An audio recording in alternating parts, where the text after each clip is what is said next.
Hello, this is Katrina Kramlich from Inspired Spectrums, and this video is going to be on setting boundaries in the playroom.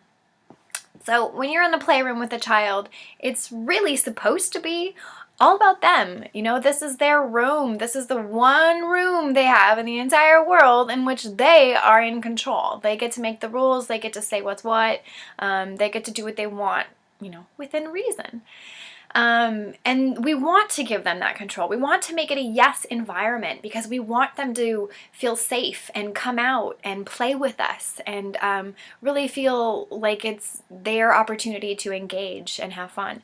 So we want that for them, you know.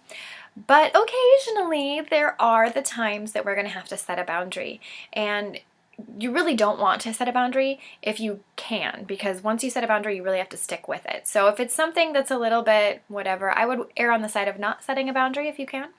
But if it's a safety issue for the playroom or for the child, then you're going to want to set a boundary on that.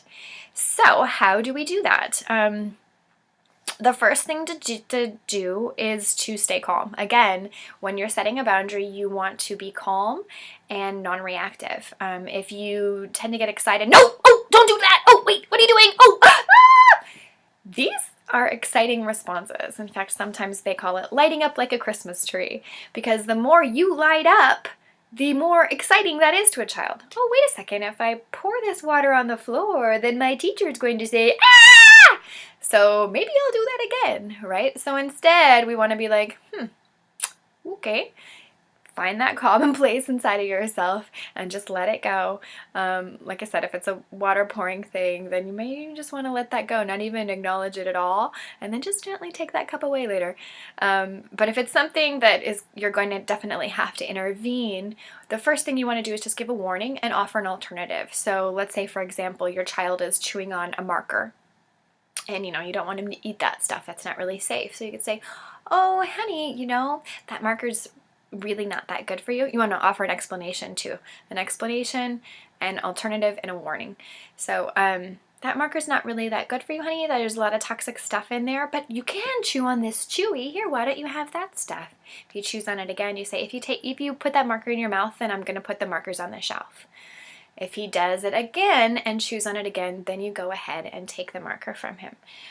Now, again, if you have to take something away from a child, you want to be as calm as possible. You don't want to turn it into a battle. So let's say, for example, he has the marker and you're going to take it and he's pulling it away from you. Don't pull his hand or whatever. Just be really calm about it. Even just hold on to it until he's ready to let go. If he pulls you on it, just follow his arm. If he's dragging you around the room, just go with him.